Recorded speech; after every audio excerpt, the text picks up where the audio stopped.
Hi, welcome back to my channel. My name is Kat, and today I am going to do my favorite romance reads so far in 2023. They all happen to be MM.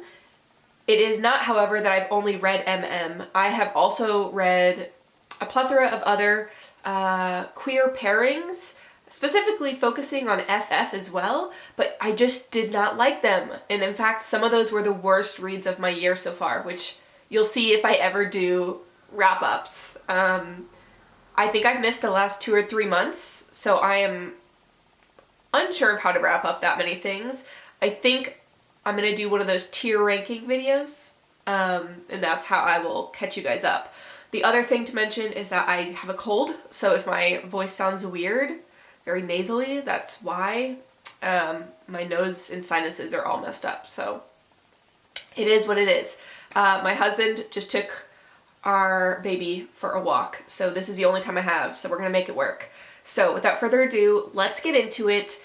These are my top 8 romance reads so far in 2023. So there's 2 honorable mentions I can't include, but I think they would be included, but I haven't finished reading them yet.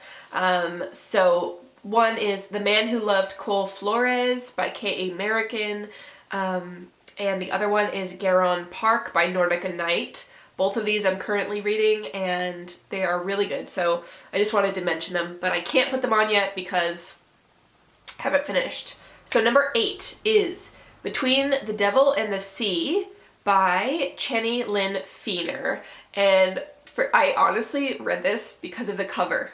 Like, absolute cover choice. So it's so stunning. Whoever did the art, you did a wonderful job. Okay, so this one gave me kind of Killing Eve vibes, where there's a detective after a serial killer. The detective is very sensitive to other people and has a lot of PTSD around being like overstimulated, and he is helping to find this serial killer. The other person's name is Apollo, and he is getting bored of the same old when he realizes that there's a detective that he's very interested in, and things kind of go from there. So yeah, if you like Killing Eve vibes or Mindfuck series by St. Abbey, this would be kind of a good sci-fi fantasy take on that with a male-male pairing. Next up is one I'm so ashamed because a lot of these I've not even wrapped up for you guys, so you don't even know that I've read them. Okay, but whatever. I'll wrap them up later, I guess. Number 7 is Good Boy by Jet Masterson, which is the second in the Vanilla Baby trilogy. So in book 1, we were following Remy, who is a university student who agrees to be a vanilla baby or a sugar baby in order to get money to pay for his university and his living fees. So the daddy's name is Demetrios, and he is like the head of a tech company. And the first book was really good. My only qualm with it was that parts of it were like info dumpy, but in the second book I think they really cleaned that up. It was really good. So if you're ever into romances that deal with sugar babies and sugar daddies, yeah, this might be for you. So number 6 on this list is Dickhead by K.A. American. They are a writing duo from Poland. They're best friends and they are so good at what they do because the writing is excellent and the emotional depth is also really, really good. So in Dickhead, I didn't expect it to love it as much as I did because it's kind of dealing with a very ridiculous main character named Dex, who it says he's shameless, perpetually horny, has no impulse control, and loves dumb jokes. So his kind of junkyard family is given by a gang a prisoner named Hammer. So he's known as a sociopath, a butcher who uses a sledgehammer. And the gang has him under suspicion, so they want the junkyard crew to just watch over him until they can figure out what to do with him. And Dex is kind of like a himbo, like really, but like really, really dumb. So he starts to flirt with Hammer and thinks Hammer's into him, but then of course as soon as he opens the door, Hammer escapes. The only thing is that Dex goes with him. So this is part road trip, part like manhunt after them. And then the most bizarre thing is that where they end up is like this woman's mansion where she keeps large cats. Like, I forget, they're either panthers or tigers, something like that. Panthers, is it? I don't know. Jaguars.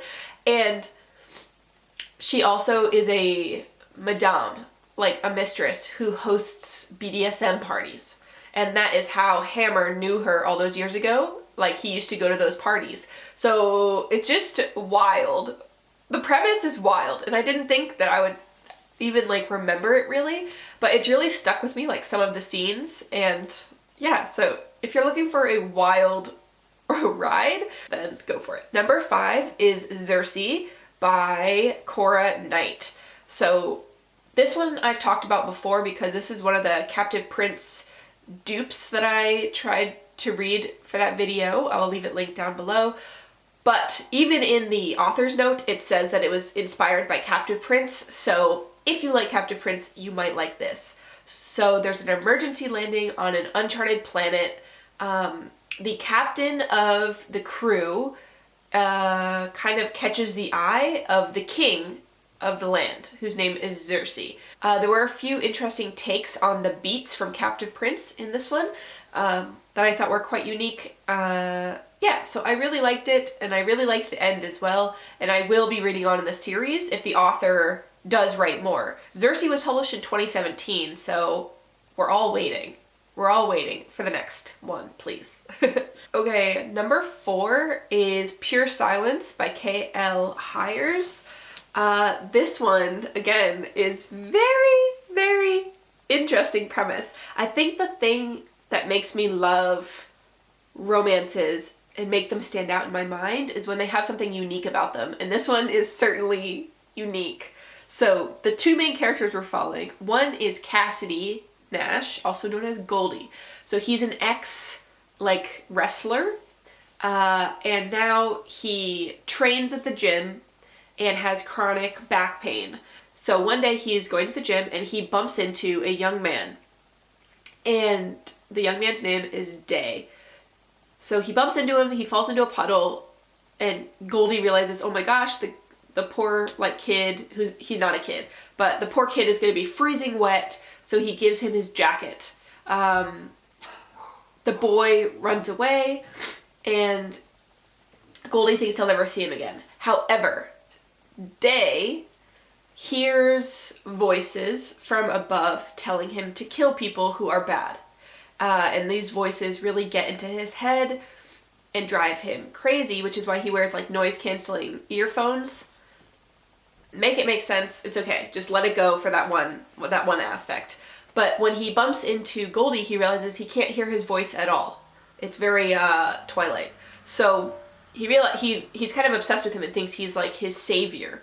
He gave him his coat, and he doesn't have any bad thoughts. So he seeks him out because he has his wallet in the coat pocket to give him back his coat. But when he arrives, he has no plans on leaving Goldie alone. So it's very interesting because the dominant one in this kind of situation, the one who takes control and the one who forces them to hang out together, is Day, who is not an ex-wrestler like Goldie is. And some of the sexy talk in here, wow, it's spicy, because also Day only talks through biblical phrases.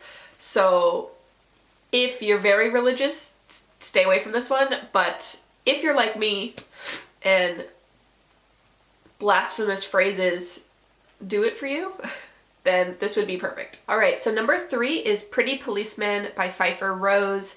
I've been sick for a few days now, and I have reread this recently during that time because it's the perfect mix of fluffy and sweet and dark that just makes me so happy. So this is following Detective Micah, who goes undercover as a sex worker in order to catch a serial killer of male sex workers. And while he is undercover one night, a man is harassing him when another man named Damon steps in and rescues him. Even though he doesn't need rescuing, but like from Damon's perspective, he would need rescuing. So Damon takes a shine to Micah and decides like to just treat him to a meal because he's like, you must be cold, like let me treat you to some food. And then Micah, because he's undercover, is like, no, let me do my work, trying to get away from him to be an undercover police officer doing his job. But Damon just won't leave him alone. So basically he has to escape out the back door of a restaurant and he assumes he'll never see him again. Guess what? He sees him again. So they get intertwined because the man named Damon wants to help / has fallen for Micah, but Micah's an undercover cop, and their jobs, Damon's job, if you can guess, is of the underworld variety. Yeah, they don't mesh that well, but I love this so much. Like, their banter, and also Micah's standards are so good. Like, he's like constantly sticking up for himself and setting boundaries, and we love to see that. We love to see it. So if that sounds good, then go for it. Also, the ending is so satisfying, like on 2 different counts. So satisfying. Okay, number 2 is Love Among Reptiles by K.A. American. So, oof. This one is completely brilliant because it gets you in with the chaos and then it just shatters your heart and you're like, damn, why'd you have to do that to me? There's 2 main characters, obviously. Miguel, who's undercover as a bodyguard. He's tormented by his past, he's basically dead inside, and he lives for revenge. And then there's Nero, who's the son of the cartel boss, depraved, and he lives to spite the world and kind of like spit in the face of everyone who wants him to do anything. So Nero is kind of a Joker character where he always has his hair dyed crazy colors, he has tattoos of caiman all over him, his teeth are filed down to points, and he's always just like having sex and shooting things, basically. And Miguel is his bodyguard who's undercover to get revenge against Nero's dad. Like, what I just said is just like the very beginning. This is kind of not a road trip, it's like, what's it called when you're running from people trying to kill you? Like a fast road trip. And then it also deals with mental health and sexuality and like love, loss, family. Like, it is so freaking good. It is so good. I loved it so much. And there was one point where I was so scared. I was so very scared for everyone involved. So yeah, this had me on the edge of my seat, and it was excellent. And I'm a huge fan of K.A. American, which is why I also think The Man Who Loved Cole Flores, which is a duology set in the Wild West, will be one of my best of the year too if I finish it. Okay, and we are to my number 1 pick, which is A Knife and a Blade by Adelaide Blake. So, this is another one I read for the Captive Prince dupe test, trying to get that same enemies to lovers captive element going. So, Prince Renato kidnaps someone. He kidnaps the wrong person, and it turns out to be a young man from a neighboring country. But as he interacts with him more, he realizes that there's something that he's hiding. However, there's a lot of different machinations happening at the court that he needs to be very careful of, because one wrong move and the certain factions that want to take down his family and his country, it could trigger like a lot of reactions. So I really loved this, and it's my favorite romance of the year so far.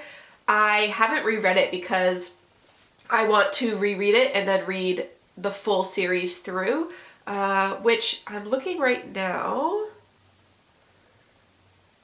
And, oh no. Okay, so yeah.